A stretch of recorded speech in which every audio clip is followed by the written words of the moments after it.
ఇదంతా కూడా forest museum. అండమాన్లో ఉండే ప్రతి వస్తువుకి కర్రలకు సంబంధించినవి మొత్తం ఫోటో గ్యాలరీ అన్నీ మనకి ఇక్కడ కనిపిస్తున్నాయి. ఇవన్నీ కూడా ఆ రోజుల్లో ఆ చెక్కతో చేసిన వస్తువులు, ఆ చెట్లు కోసినవి మనకు శాంపిల్ కోసం పీసులు పెట్టడం జరిగింది. అప్పుడు లెటర్స్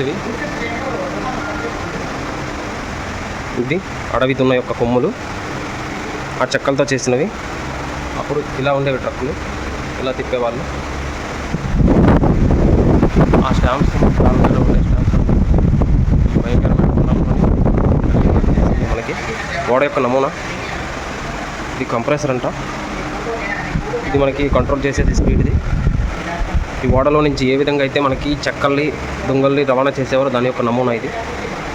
ఇది కూడా ఏనుగుల ద్వారా ఎక్కువగా మనకి రవాణా అనేది చేసేవాళ్ళు. ఇది మనం చూడవచ్చు. ఆ తర్వాత ఏనుగుల్ని కూడా షిప్పులో ఎక్కించి తిప్పేవాళ్ళు అటు ఇటు కూడా. ఇదంతా మనం చూడవచ్చు.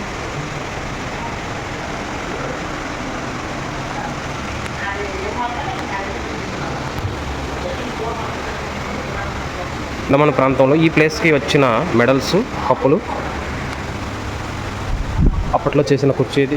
ఈ టైప్లో అయితే ఇప్పుడు మనం చూడడానికి కూడా ఎక్కడ కనిపించకపోవచ్చేమో. ఈ దొంగ చూసారు ఎంత లావు ఉందో, ఎంత సైజు ఉందో. వెదురు దొంగలు ఇవి ఇలా ఫిక్స్ చేశారు ఇక్కడ. ఇవన్నీ కూడా ఆ రోజుల్లో ఉన్న చైర్స్ అన్నీ కూడా, ఇప్పటివి కాదు. ఇవి సుమారు 100 సంవత్సరాలకు పైబడినవి ఇవన్నీ కూడా.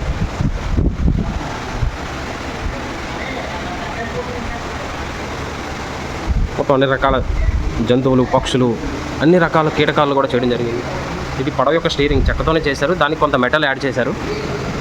ఇది గ్రామ్ఫోన్. ముఖ్యంగా ఆ రోజుల్లో గ్రామ్ఫోన్ ఇదే ఒక బాక్స్లో ఉండేది. ఈ బెల్స్తోనే కొన్ని రకాల సిగ్నల్ క్యాచ్ చేసి చాలా రకాలుగా ఉండేది. దీన్ని చూడటం కూడా చాలా అద్భుతంగా అనిపిస్తుంది ఈ ప్లేస్లో. ఇంకా ఇవన్నీ కూడా చాలా బాగున్నాయి. సీతకు ఒక చిలుకనే చేశారు ఏకంగా ఒక చెక్కతో.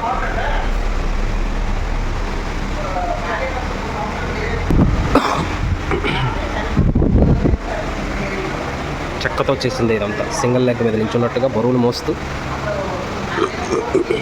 బాగుంది. చాలా బాగుంది.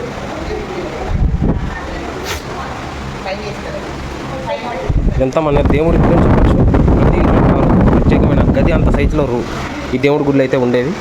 ఇక్కడ జీసస్ క్రైస్ట్ యొక్క ప్రతిమ కూడా మనం చూడొచ్చు. ఇది బ్రిటిష్ వాళ్ళ టైంలో, అంటే 140 సంవత్సరాల క్రిందట ఏర్పాటు చేసిన మిల్ యొక్క ఫోటో గ్యాలరీ ఇదంతా కూడా. అప్పట్లో ఇక్కడ ఎక్కువగా అడవిలో ఎక్కువ భయంకరమైన చెట్లు, పెద్ద మానుల్ని కట్ చేసి ఇక్కడ ఎంత కూడా చేయడం జరిగింది.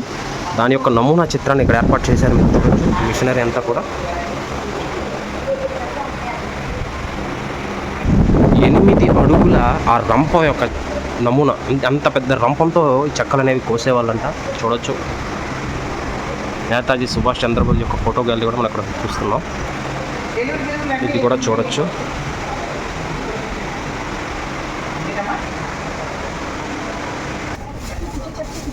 టూరిస్ట్ గైడ్ వచ్చారు.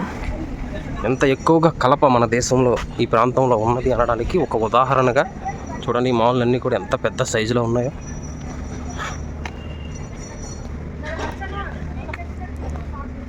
చాలా పెద్ద సైజులు, పురాతనమైనవి.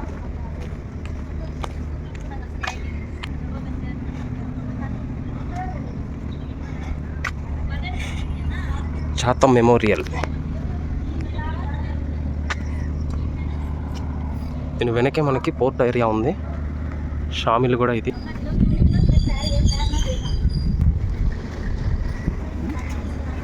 అటు కాదు, ఇది జపనీస్ బంకర్. లోపలికి వెళ్ళాలి.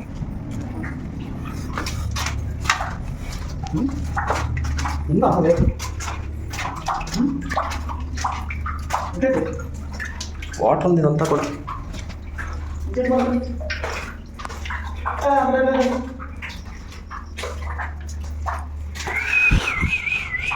ఇది ఏంటనుకున్నా? జపనీస్ బంకర్ అంటే మొత్తం ఐరన్తో చేసారు ఇదంతా కూడా. చూడొచ్చు.